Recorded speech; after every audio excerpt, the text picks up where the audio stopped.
Mike, Nate, we are back for our very first two-round 2025 rookie mock draft. This will be a super flex draft.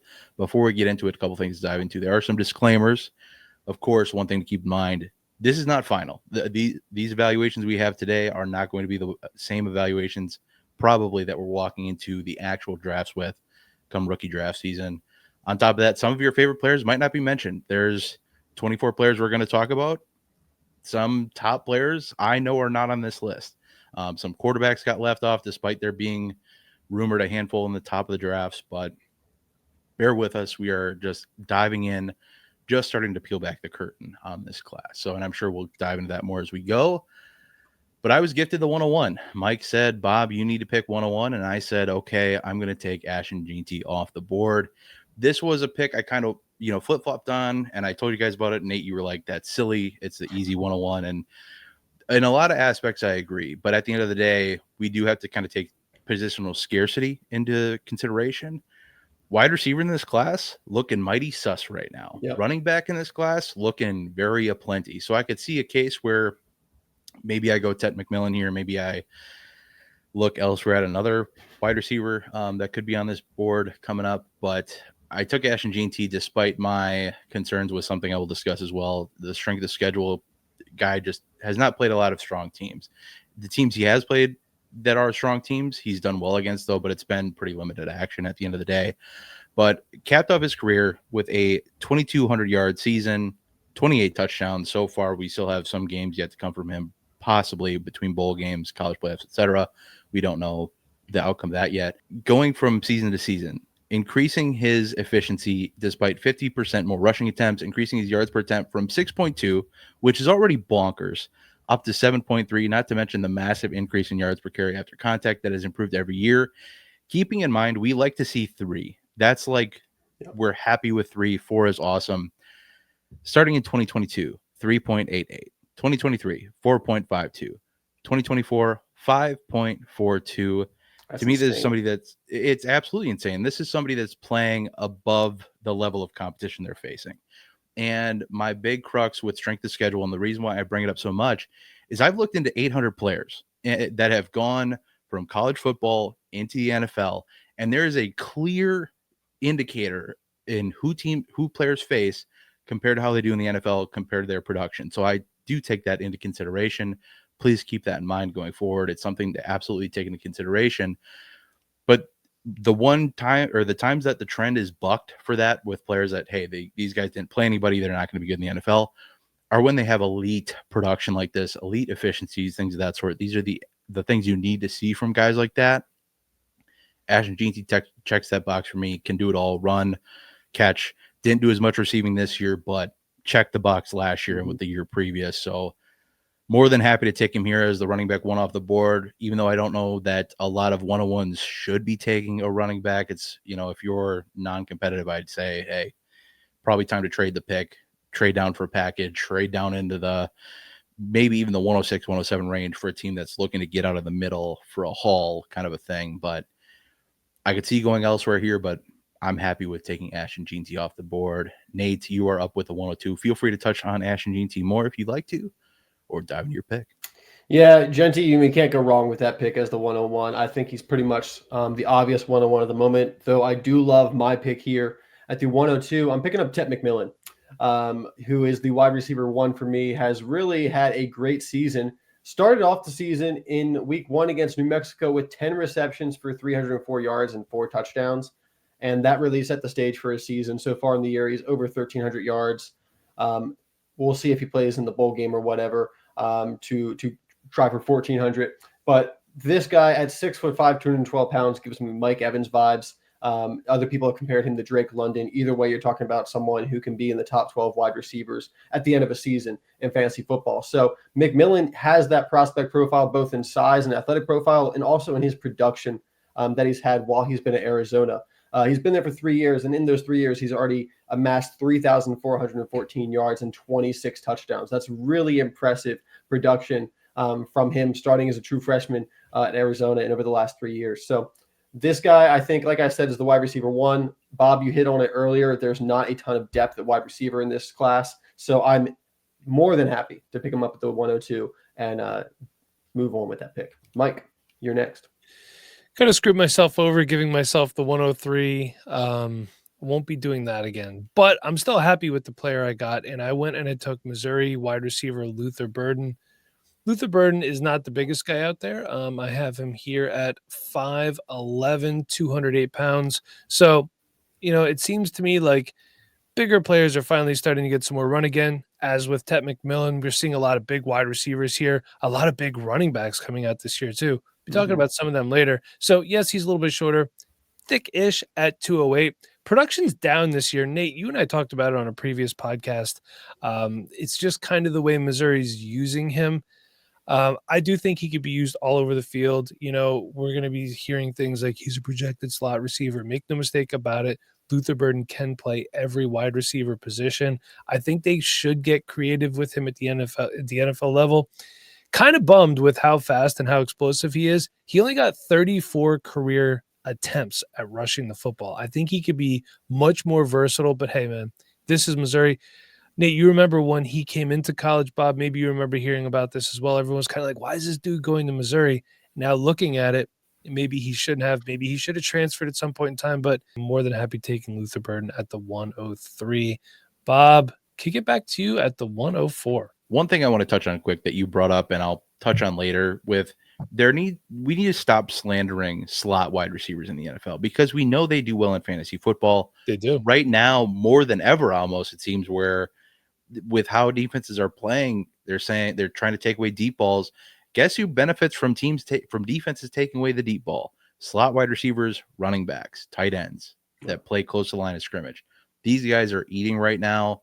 There's no shame in that. So, and something to keep in mind in college too, with what colleges like to do, they like to put their best wide receiver in the slot to create more mismatches. I'll talk about this a little bit later, but now I'm going to get into the 104. We didn't draft him in our last one because we have some questions, because he's a quote unquote two-way player, Travis Hunter, wide receiver out of Colorado. And I think a big concern for us is what position is he going to be playing? This is unprecedented. So what is this going to even look like? And I do have concerns with that. And I think it's justified because you have to think in a multitude of facets where is it, how much does he play at both positions? Is he a full-time wide receiver? Is he a full-time cornerback? Is he playing 50% of snaps on both sides of the ball?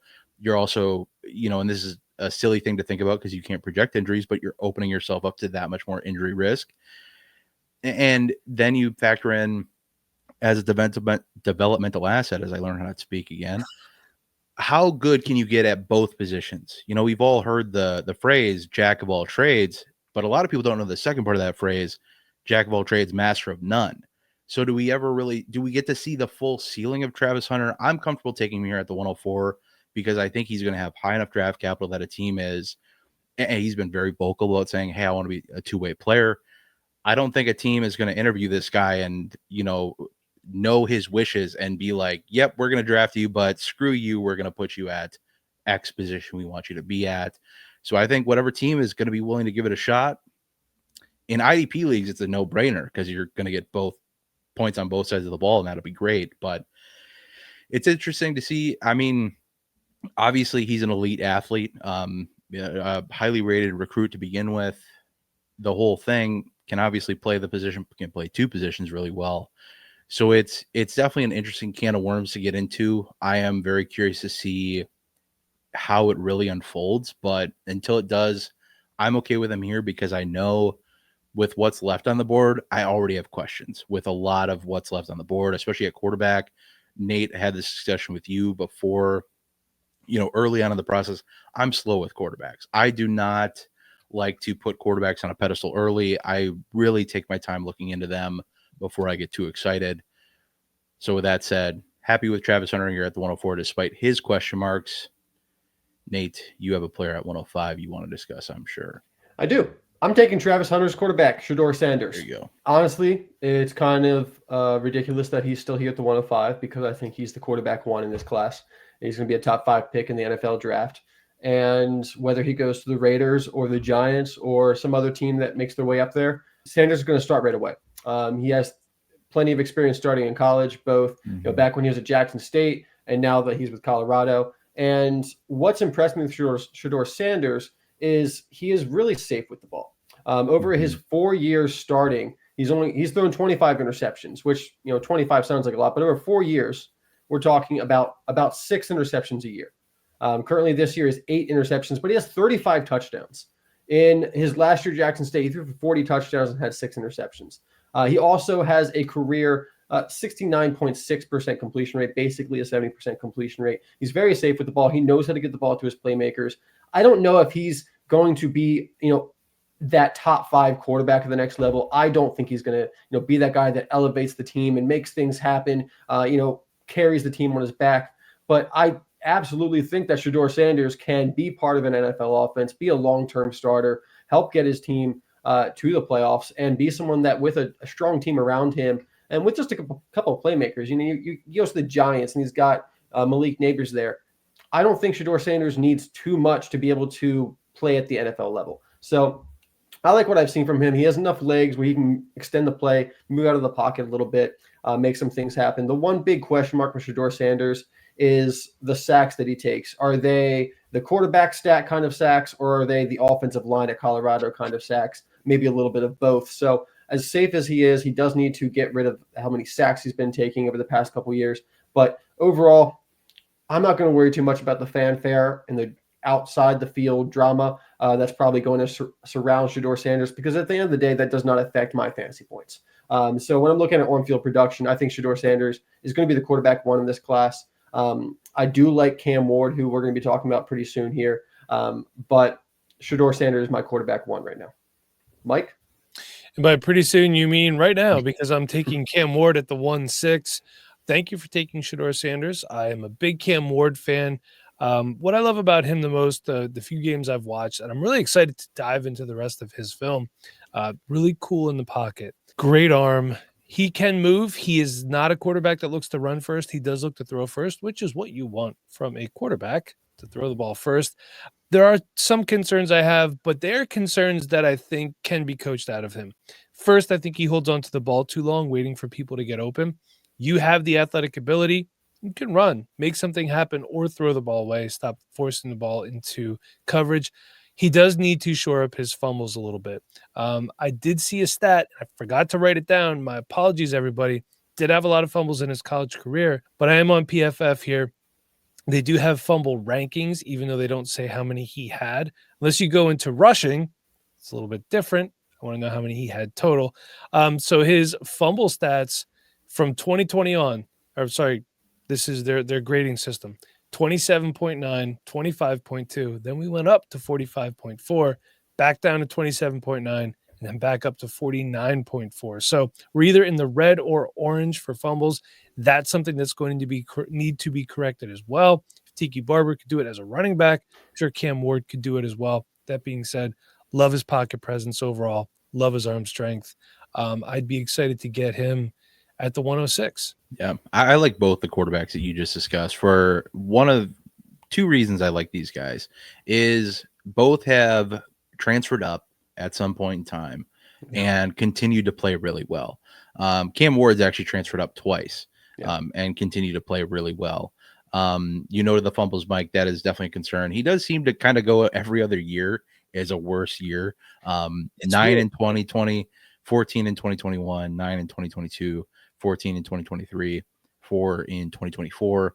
Maybe there's something to be said about, how often he's touching the ball. If there's like a percentage there, I'm not going to do that right now. When I have to talk about my next pick, grabbing one of my favorite wide receivers, still a guy who has not really had the great production that we've wanted to see since his sophomore season, that being Emeka Egbuka, just has not really achieved that level of play that, oddly enough, he had with CJ Stroud. And who knew he was going to be a really good NFL quarterback? Couldn't have been us. But with all that said, I still believe in the player. And this is a guy who, good route runner, good hands, decent, actually pretty good after the catch. And this goes back to the slot player. The Egbuka almost purely plays out of the slot. It's like 80+% out of the slot. But again, I'm chalking that up to a college team wants to put their best offensive weapon in a position, or one of their better wide receivers at least, in a position to be in a mismatch, do great things that way, and just try to win the mismatches as often as possible. Still, still highly valued by draft community. It seems like the NFL draft boards, usually still a top 20, top 30 player, depending on where you look.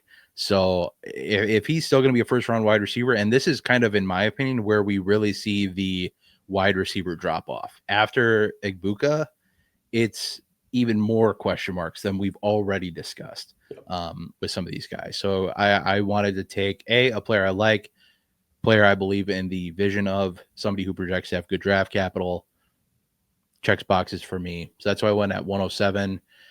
And then at 108, Nate, you did some sniping here. You got your 6-shooter out, and you did some sniping with a pistol, I guess, for some reason. But whatever. Moving on. Who'd you take from Mike at the 108? All right, I went to the running back and picked up essentially like the next best guy that we haven't picked up yet because Genty's off the board. So going to number 2, I picked up Marion Hampton.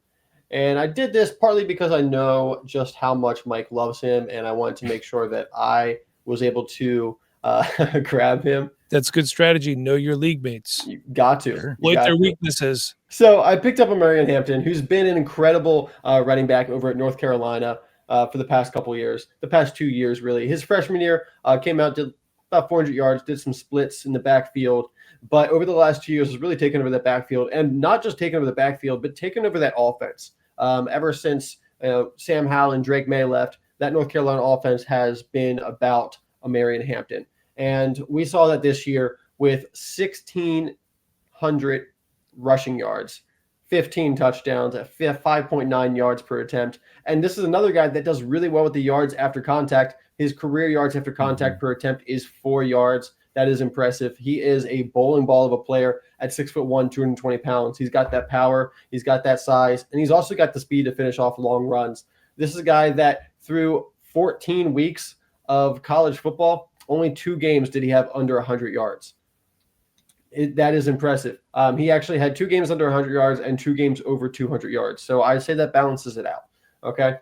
Marion Hampton, really good. Also had 38 catches this year. So right now, I'm going to call him my RB2. I'm not firm on that because there's just a lot of good running backs here at the top in this class. And I'm waiting to see how declarations go, who's actually going to be left standing when we get to the end of January. But right now, I'm more than happy to pick up Marion Hampton with my pick here at the 108. Nate exploiting my weakness for Marion Hampton, but you know what? That's okay.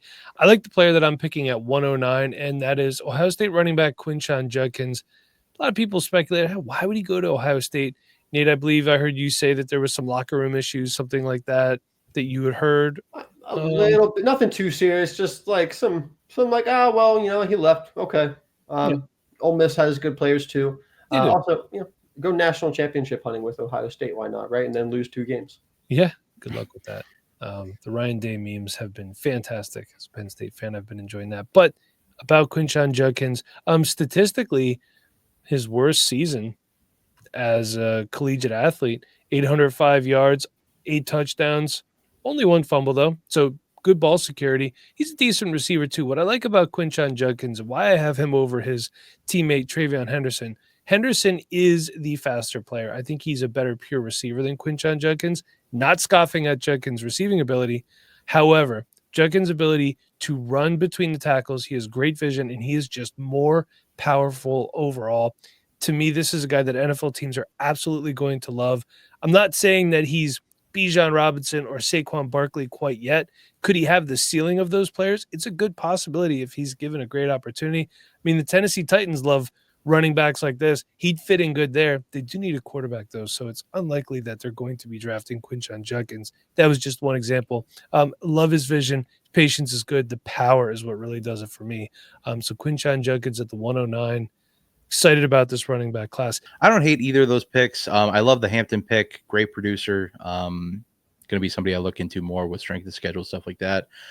With Judkins, it's almost been like a decline his entire career so far. Even after his freshman year, still declined in 2023 in pretty much every aspect: efficiency, overall raw production, and then very questionable move to go to Ohio State because if Henderson would have declared, it would have been awesome. He would have gotten all the work. Things would have been great, but it's just tough for me to look at this and be like, Yeah, I get it. Maybe it's one of those things where this split preserves both of them for the NFL kind of a thing. Eyes on the NFL. I can respect that. But my concerns aside, I went with what Nate called a reach with this next pick, but a player I know we all like in Devin Neal. And that was because my production grades, early grades on him, showed that he was, in fact, an elite running back producer, scoring over a 200 on my score. And if you score over a 200 on Bob's college production scores, I tell you what, it's littered with first and second round rookie running backs: Brees Hall, Travis Etienne, Todd Gurley, Christian McCaffrey, Bijan Robinson, Jonathan Taylor, Saquon Barkley, Dalvin Cook, Najee Harris, Ezekiel Elliott, J.K. Dobbins, who maybe not the greatest example to throw out there, but we liked him, but injuries have kind of derailed his career.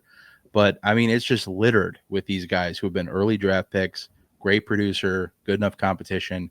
And I know we just like the guy, all around player, receiving, catching, or running the ball, I should say, because receiving and catching are the same thing. I know it's early, and I think I made up for it with my next pick. I think we kind of had the discussion too, where if I flipped these two, we probably could have had a more reasonable discussion. But as I said before, I'm slower on quarterbacks, and he was probably my favorite running back sitting on the board. Has already declared for the NFL draft, so that's a +2.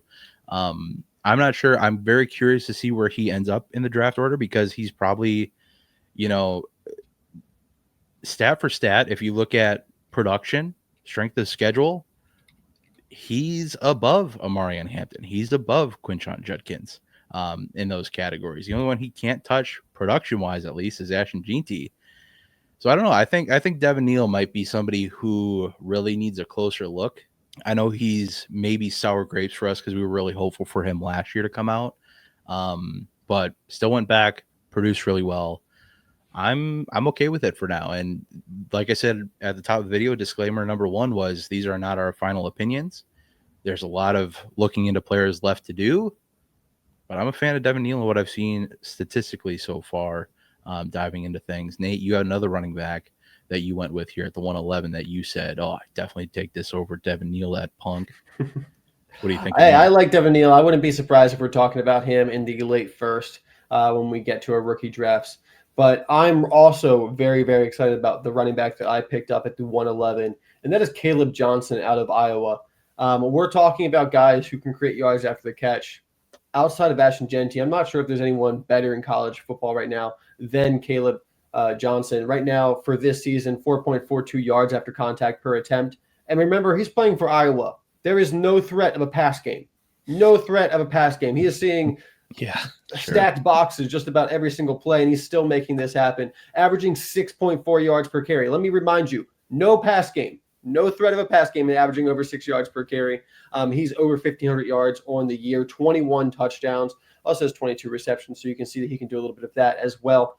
A guy who didn't have a great sophomore season last year. I believe there were some injuries involved with that, but his freshman year at Iowa in 2022, he did put together 777 yards and 6 touchdowns. Pretty great for a true freshman season in the Big Ten. So what we've seen from Caleb Johnson this year, a little bit of an outlier if you look at his career, but between the statistics and watching his film and the way that he is able to shake off tacklers, create big plays, create explosive plays. This is a guy that has 43 plays of over 10 yards. He has really made an impact for that team, and I think he can continue to do that at the next level. I think he's probably a day 2 running back at the next level with some really big upside because of how he can play and create those explosive plays, while also being someone that can be a really big asset to a team in short yardage situations along the goal line as well. He has a lot of versatility. I like Caleb Johnson a lot, and I think a lot of the community is going to start coming around to him as we get to watch film on this guy. So Caleb Johnson, excited to pick him up at the 111.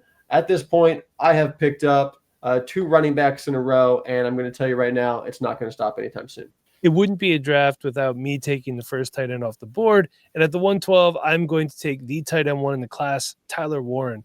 Putting my Penn State fandom bias aside, Tyler Warren can do everything. He's a fantastic receiver. He can run the ball. He can pass the ball out of the Wildcat. And sometimes, for whatever reason, they even have him punt the ball. Apparently, he was a very good punter at high school. I don't know. It's just what they do out there in Happy Valley sometimes. Tyler Warren has been really the only consistent weapon that Drew Aller has had all season long. Nick Singleton, Bob and I were talking about this before we started recording. He's been given rest, games off for just being banged up. But still, that being said, Tyler Warren is a guy that I'm not saying he's the next Brock Bowers, but I do think he's a surefire tight end prospect that no matter where he goes, a team is going to find a way to get him on the field as soon as possible, for sure. And it's funny too, because Theo Johnson was there last year. I was hoping Theo Johnson would come back this year, and now I'm really glad that he didn't. Heck, that guy. Yeah, well, I mean, look, I like Theo Johnson too, but Tyler Warren is just probably about 1,000 times better than I expected out of him this year. So Tyler Warren, I'm going to close out the first round, taking the first tight end off the board. Love it. I honestly really like this pick, Mike. Tyler Warren wasn't somebody I really looked into all that much before recording this. Just somebody I haven't been able to dive into, but you picked him first round. I had to go dig in a little bit more. And you compare him to the rest of this tight end class, and he's basically in just about every category the best tight end. And I know we have, especially when you factor in my favorite thing, strength of competition, you factor in that, still 100 targets, elite in yak rec, 7 yards after the catch per reception, over 3 yards per route run for a tight end is just incredible. It is. He's used in a lot of different ways, was used regularly as a blocker before he was a run blocker, I should say, before he was used so much as a passer. In today's NFL, with how teams are trending more towards the run and keeping tight ends on the field that can run block and catch passes, that is suited for Tyler Warren. He's also prototypical size, the right size, 6'6", 261. That is right on for what you want in the body frame of a tight end, plus everything he can do for you.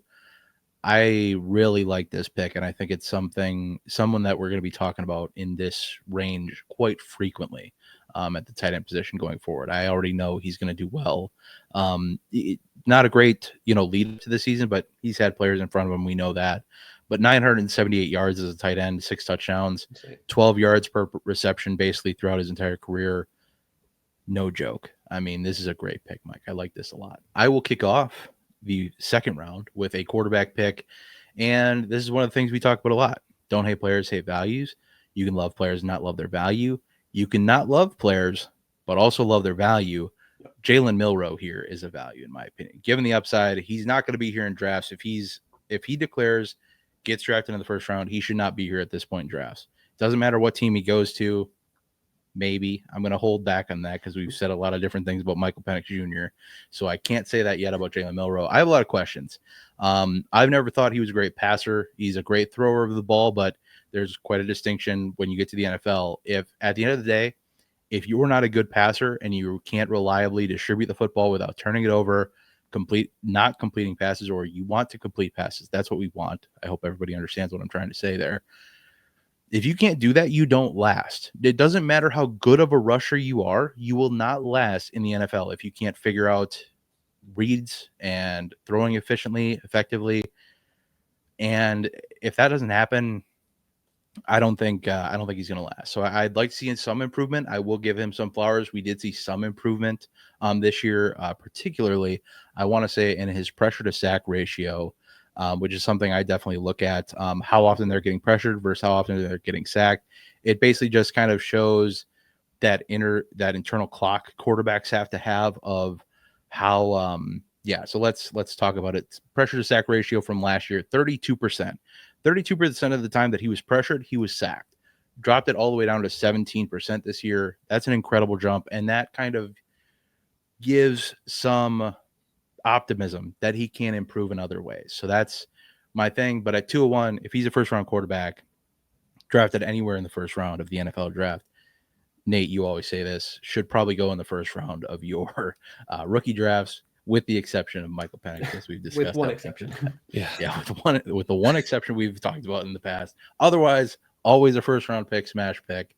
But Nate, you have another pick here. You said the running back run for you wasn't going to stop. Who do you got at 202? Yep, here the 202. I got Quinshon Judkins' teammate, Travion Henderson, who I don't think value-wise really should drop to the second round, but until we get some of these running backs going back to college, It's just the fact of the matter is we got a lot of running backs to pick. So TreVeyon Henderson falls to the 202. I'm more than happy to pick him up. He's been very productive while he's been at Ohio State, and a true freshman year that was really, really impressive by him. He put up 1,248 yards his true freshman year at Ohio State. Honestly, one of the most impressive true freshman years I've seen from anyone. What he did there. It seemed after that year that he was destined to be the RB1 in the 2024 draft class. Decided to go back because, hey, he had been at Ohio State for 3 years and hadn't beat Michigan yet, so he was going to go back this season to beat Michigan, go for the national title. So far, 0 for 1 on that. But that's okay because we're not worried about who's winning the game here. We're worried about what we're going to do in the NFL. And TreVeyon Henderson, another guy who's been really good after contact, someone who's really powerful. That freshman year had 4.31 yards after contact per attempt, has been down since then, has dealt with injuries as well. I think he's had to change his running style just a little bit because those first 2 years, that running style was actually causing some injuries, not only just to the defenders that were trying to tackle him, but also to himself. So I think he's dialed that in back a bit more, which has really helped and been part of the reason I think that Judkins has come in and helped with that as well. And like Mike mentioned earlier, TreVeyon Henderson is a really good receiver. 68 receptions so far in his career for 701 yards. I'm always impressed by a running back who has over 1 yard per route run. He does. So a lot of things I like from TreVeyon Henderson versatility-wise. He's powerful. He's fast. He can catch the ball. He's a great running back to pick up in the second round because he's going to be a day 2 pick at the next level. All right, so before we get to my next pick, Bob, you said something earlier I wanted to do the old circle back to. I agree with what you said. I have no problem with slot wide receivers. What I do want to say about that is I feel like that's how people discredit players that primarily played out of the slot. Oh, he's just a slot guy. Okay, if he's a productive slot player, what's wrong with that? Points are points, man. It doesn't have to look pretty on when you set your lineup, as long as at the end of the day you get the win. That being said, if you want a guy who is absolutely not projected to be a slot wide receiver, then look no farther than Ole Miss's Tre Harris. Okay, Tre Harris, what I like about him, he's your prototypical outside guy. Used kind of a lot as a deep threat, but he's 6'3", 210 pounds. So good size, good height, 4.5 40. Not the best. With some training, when you get to the Underwear Olympics, maybe he can shorten that up a little bit. Tre Harris, this is a guy that I like a lot. From the limited film I've seen so far and just everything that I've heard from him, I like what I see from Tre Harris. Nate, I believe he's injured right now, correct? He has dealt with a good amount of injuries. I'm not sure if at the moment, I know it's been a little bit back and forth with him this season. Okay, so he's hurt, and looking at his picture, he kind of looks like Treylon Burks a little bit. Might have to change. Run away. I might have to just run away. But Tre Harris, your prototypical X wide receiver, outside guy, big body, big frame, good catch radius. Tre Harris is my guy here. Bob, let's kick it back to you. I went with the tight end who I think most of us probably had as, or was maybe not for us, but for the general draft consensus, probably the tight end one coming out of the season. Yep. Colson Loveland for me is who I went with here. Good receiving numbers, good reception percentage numbers, a touchdown getter, good size. 6'5" is awesome. 245, you get into that range of like, okay, is he more of that, slimmer build that's not a great run blocker that gets used more as a receiving threat?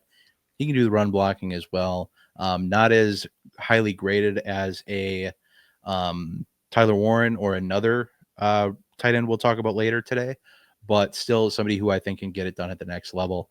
Checks a lot of boxes. You look at yards per route run, 2.67. Not a lot of yak rec, not a huge playmaker at 5.2. 5.4 for his career, I guess you could say, yards after the catch per reception.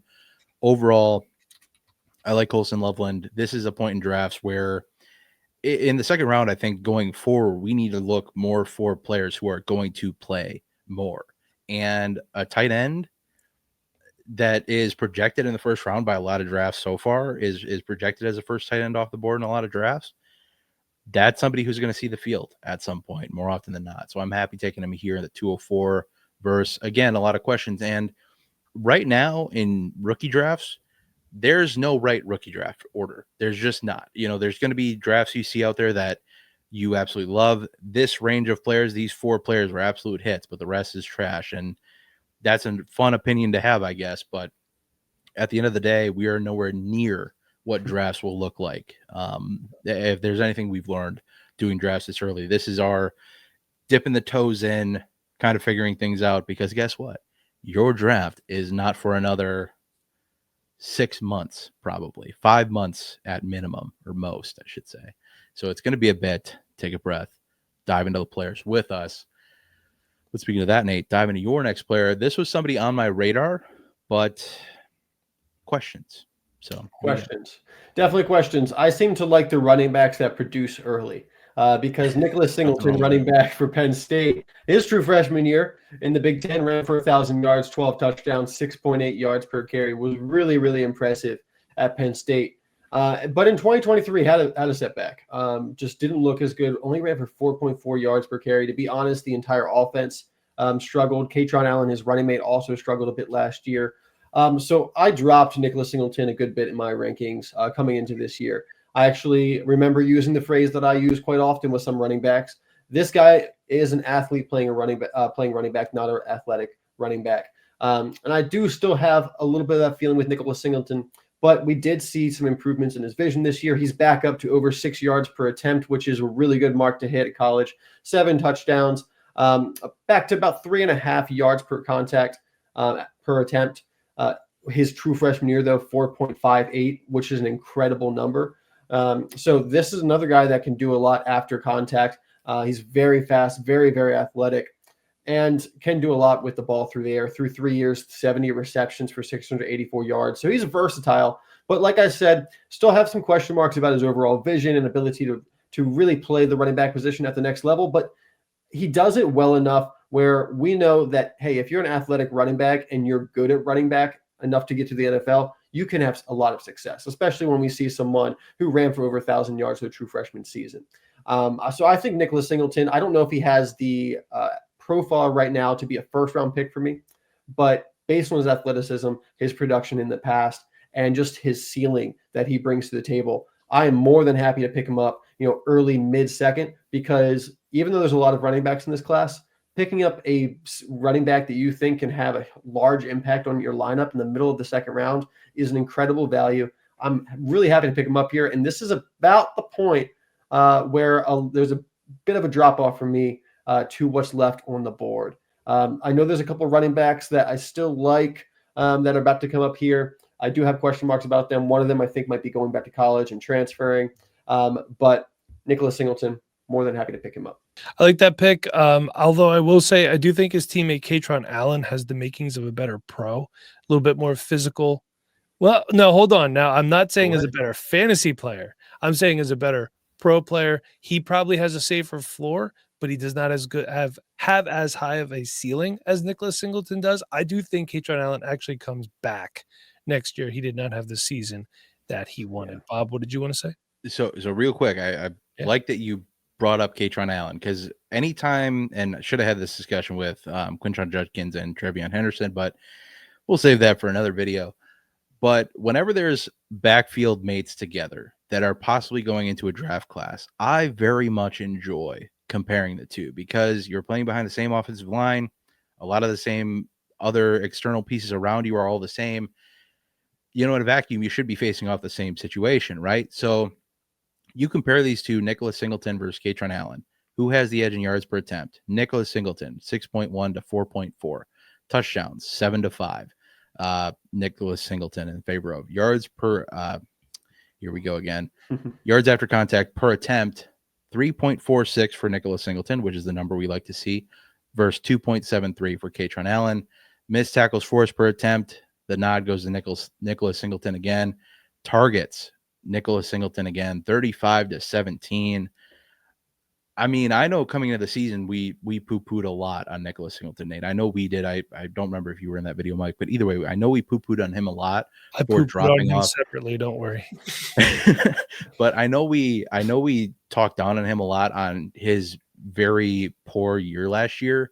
And while he didn't have like the raw numbers, because he's just not running a lot. I mean, 122 attempts is just not a lot of work for running back. And that's part of why Katron Allen is there, to take some of the work. But I think you put these guys next side by side, I don't think there's a lot of comparison between the two. And that's not having seen a ton of film on these guys. Mike, you've obviously watched these guys more than I have, but looking at just the numbers, and to me, I'm a big numbers guy, love the numbers. I definitely lean Singleton here over Allen, and also a full year younger. Their birthdays are like two days apart. So fun fact there. I get it. The ceiling is definitely higher for Nicholas Singleton, more explosive. It's one of those things where he's kind of it's comparing Travion Henderson and Quinshon Judkins. Nick Singleton, you got to kind of get him outside to really get him going. Katron Allen, he's the guy where they'll bring him in a lot on third down. They need those tough yards. He's the more physical guy, the more Brian Robinson-esque player of the two. Like I said, I think he comes back though. NFL Mock Draft Database has Katron Allen as a UDFA. So I'm sure if he hears that from the committee, he's I'll stick around in Happy Valley for another year. See if I could creep up into day 3. But either way, Katron Allen, probably a guy, if you don't draft him, you'll be picking him off at waivers at some point to be your Isaac Garendo for a few weeks when a lot of people go down. Go ahead, Mike. Move on to the 206 here, another running back. We got a little running back run going on here. Another one. What do you got? All right. So I'm going to be talking about Dylan Sampson from Tennessee. If you guys like smaller running backs that are slightly undersized, kind of like a Devon Achane, if you will, then Dylan Sampson's the guy for you. 5'11", right? That's not that small. He's only 190 pounds, so he's definitely going to have to bulk up a little bit. But the cool thing about Dylan Sampson, 4.3 40-yard dash. Here's the downside, and I think it could be just the way that Tennessee schemes their offense. They don't throw to him a ton. I looked it up here just to get the official numbers for you for his career, his 3-year career so far. And this is a guy who could possibly come back another year as well. Only 39 receptions for 340 yards and 1 touchdown. He is way too dynamic to only be getting 39 receptions over 3 years. 1,485 yards rushing on the season. I mean, great grades all across the board. Offense, run, fumble, good fumble grades. Run blocking, he struggles a little bit there. So my 2 concerns are run blocking. I know that doesn't count for fantasy points, but it does get running backs taken off the field. And when you're not on the field, you can't score fantasy points.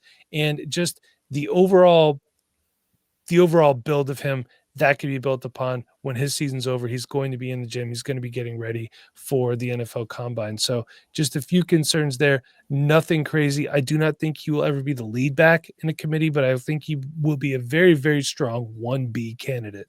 A lot of teams going to running back by committee. So Dylan Sampson was my guy here. Real quick before we move on, just a couple things I want to touch on for Dylan Sampson. Maybe just some weight discrepancies. Just looking at PFF, they have him at 5'11", 201. Okay. But I will admit, the film I've seen, I haven't watched any of him since last season watching Jalen Wright.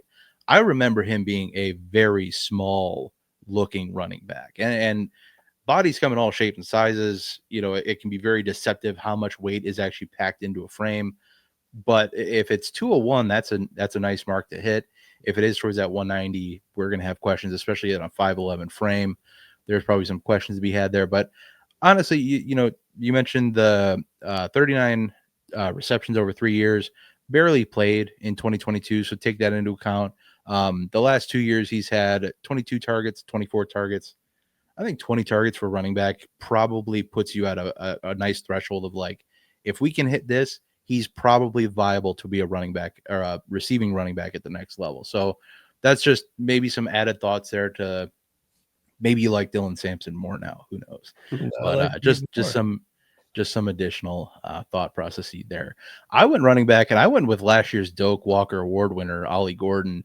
And I know he had a massive trail off this year, but if we're looking at, running backs with trail offs, we've already drafted several running backs that have had less rushing yards this year than he did. 854 rushing yards, still 12 touchdowns. Last year had 1,700 yards, 21 touchdowns. Like I said, was the Doak Walker Award winner. That is not like an award to be taken lightly. Doak Walker Award winners are very good running backs. And I know, Nate, this is the one you think might be going back to school. We haven't heard anything yet. We can only operate off of, this, I don't know, what we expect, what we can hope for, whatever the case is, because right now we have this full pool of possibilities, who's coming out, and that's what we're working with. As players decide to go back, we've already had some that have entered the transfer portal that we were able to take off our scouting list. Some that have just said that they're going back that we've been able to take off. Thank you guys for shouting out early. I do feel like we've had a couple like early declares this year more than normal. I don't know if that's just maybe I think the excitement. It just feels like there's a few more, and maybe that's something to do with the college football playoffs. I don't know. Either way, Ollie Gordon, somebody extremely efficient, gets a ton of work in the receiving game as well, is not just used as a ground and pound running back. I mean, if he's in this draft, I think this is a steal at 207. I don't think he's sitting on your board at this point in drafts. If because one down year we did, I don't know. Again, Mike, to your point about injuries not being awesomely reported in the NCAA, there were a lot of rumors swirling that he had some ACL or MCL sprain or something coming into the season that was maybe a concern why he was maybe a little hampered early on. But Oklahoma State was just not good this year. I know that for one thing too. They were not as terrible good of a team. So take that into consideration too. Yeah, I'm trying to be nice. I'm trying to be a little nicer. But Ollie Gordon, somebody keep an eye on maybe for the transfer portal and maybe for a declare. And that's something to think about when these players declare. If you don't know, a lot of times they'll go to the draft committee and get a vibe for where they might be going in the draft. Currently, Luther Burden was a name who dropped off a ton this last year, and I was like, wow, I thought he was somebody who would go back. But him declaring like early in the process, he like December 2nd, I think he declared sometime early December. It's December 5th today. That was somebody who I thought was going back, but he must have heard great things. So if you see Ollie Gordon declare, and that tells me that they told him, hey, you're good. You're good to go. You're going to get good draft capital, and you're going to get paid decent money right off the rip. But I could see both ways. I'm happy taking him now. I've seen enough out of him, efficiency-wise, production-wise. Despite a down year at Oklahoma State, I'm still in on Ollie Gordon. And I think most of the discourse is probably thinking he's going to go back. But just, if we're going to keep Luther Burden in a similar range of expected draft capital, I just think we should probably do the same with Ollie Gordon. Maybe there's a discussion to be had with, running back versus wide receiver. Either way, I'm happy with Ollie Gordon here. I'm going to take it and run like he does when he's healthy. And I'm going to run it to you, Nate, at 208. All right. May I interrupt for just 1 second? Sure. Nope. Shameless Patreon plug, patreon.com/Dynasty Rewind. Nate and I did an episode earlier in the season. We were talking about Ollie Gordon, and I scoured the depths of the internet, short of me downloading Tor and going on the dark web. I found one article that had a 1-sentence blurb about what you said, Bob. Yeah. And I mean, that was it. Also, their quarterback, Alan Bowman, has been granted an 8th year of eligibility. So I can't wait to watch that next year. But yeah, the reporting is terrible. But still, I agree with Nate. I feel like if he does not declare, he was projected as a 3rd-round draft pick on NFL Mock Draft Database. I think he's a good stay and transfer candidate. Nate, sorry to cut you off. You go. You're good. I am excited. I'm not going to pick a running back here. I'm actually going to, at the 208, pick up a wide receiver out of Miami, Xavier Restrepo, who over the past 2 years has possibly been one of the best wide receivers in all of college football. Didn't really do much his first 3 years. He is a 5th-year senior, decided to come back this year. I thought he might come out last year. But last year, 85 receptions, 1,102 yards, and 6 touchdowns, a really impressive year. Comes back this year because he's got Cam Ward as his quarterback now, and on 69 receptions actually surpasses his yardage total from last year, had 1,127 this year. So it went from a 13 yards per reception number to a 16.3 with 11 touchdowns. And this is a player who plays 90+% of his snaps out of the slot. Xavier Restrepo is not Ladd McConkey, okay? Xavier Restrepo is fully a slot wide receiver, but Xavier Restrepo is a really good wide receiver, great route runner. He's explosive after the catch. He can make some really, really impressive catches. He's got a 72% catch rate on his career, been over 70% the last 2 years on a lot of targets. So Xavier Restrepo is a very trustworthy wide receiver, someone that a team can rely on. He is certainly not going to be a first-round pick, but I fully expect him to be a day 2 pick. And while there's probably going to be other wide receivers drafted above him in the NFL draft, I think how he is going to translate to fantasy football is going to be better than a lot of the guys picked ahead of him. Say perhaps a Trey Harris, who, while is very good and extremely productive this year for Ole Miss, I think Trey Harris might be moved into that, hey, deep threat kind of role where you're going to open up the offense, open up, room for a lot of the other players on this team, while Xavier Restrepo is going to be that guy that somebody else is opening up room for. He's going to eat in the middle of the field, close to the line of scrimmage, and be someone that can move the chains. I think he's going to do really well at the next level, especially for fantasy football. Like I said, if you're playing in a PPR league, which I assume you probably are. But if you're playing standard, maybe you go somewhere else. But Xavier Restrepo, I'm excited to pick him up here at near the end of the second round. I think he's going to be a steal at this point, and I think he's probably going to be available. Mike, you got a wide receiver too. I love that pick, by the way. That was going to be my next pick. But hey, let's talk about yet another slot wide receiver, which we love, and that is Oregon Ducks wide receiver Tez Johnson. He first caught my eye last year when I was scouting Bo Nix. Another guy, 87.4% out of the slot. He started his career at Troy, and then he transferred to Oregon. A little bit of a down year this year compared to last year, not playing with his brother Bo Nix. Bo Nix's family did adopt Tez Johnson. Be prepared to hear that throughout the entire draft process, whether you want to or not. But that being said, last year he had 1,100 yards and 10 touchdowns. This year, yardage is down, 685, but touchdowns pretty much the same with 9. I do have one concern. He's a little bit small. PFF has him listed at 5'10", 165. So my comp for him is a better version of Tutu Atwell right now. It's a little bit more slippery, better separation, great hands. And despite the fact that he's small, forgive me, he does not take a lot of big hits. He has this ability to shrug off defenders, get out of bounds, do what he has to do to not get walloped, which will be great. I'm not sure what he's going to look like draft-wise as far as where he lands. So right now I have him at the 209. Obviously that will be adjusted when I get a final grade on him and depending on where he goes as well. But I do like Tez Johnson. Fun player to watch too. Mm-hmm. For sure. Yeah. I like me Tez Johnson a good bit, and that's not just because I'm an Oregon Duckies fan myself, but especially the jump he's made, continuing his production with the transfer up. Always love to see it. My next pick here at 210 is somebody who is more of a favorite player, less somebody who I really think is at this point deservedly in drafts right now. Nate, I know we've talked about this guy for a little bit amongst ourselves as a guy we really like. I picked him up on my C2C team. Loved having him. He kind of popped off down the stretch this year, really helped me seal the deal for the championship in that league. But Antonio Williams out of Clemson had a terrible year last year, battled injuries, was not able to get back on the field, only 208 yards after 604 yards his first year, 4 touchdowns. If you can get over 400 yards as a freshman wide receiver, you're doing pretty good. And the fact that he had 604, 4 touchdowns this year, 792 yards, 10 touchdowns, probably somebody who's a prime go back candidate. I don't foresee a transfer or anything like that, but I could definitely see him going back. We haven't heard anything about a declare yet, but good enough size, 5'11", 190, kind of plays with a slight lean towards the slot, 51% in the slot, 46% out wide.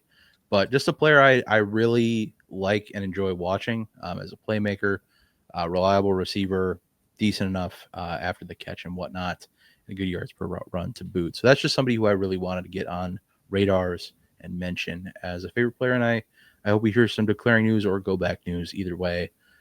Nate, I really like this next pick. I told you about it, and you're like, oh, you must hate it or whatever. I was going to poo-poo all over it, but I actually really like the pick. He was somebody I was kind of looking at myself, but I figured I already had a tight end, and you hadn't talked about one yet, so I figured I'd let you have at it. Yeah, had to go get my own tight end, and I was more than happy to pick up what I think is an incredible value at the end of the second round, and Harold Fannin Jr. out of Bowling Green, playing for the Bowling Green Falcons. Tyler Warren. How many yards did he have, Bob? 900 something, 960 about, 963 maybe is what you said. He had 978. 978. That is insane. That is a really high number for a college tight end to hit. We don't see many tight ends hit 1,000 yards in college. Harold Fannin did, and not by a little bit. He's sitting here at the moment with 100 receptions for 1,342 yards and 9 touchdowns. I'm just going to say that again.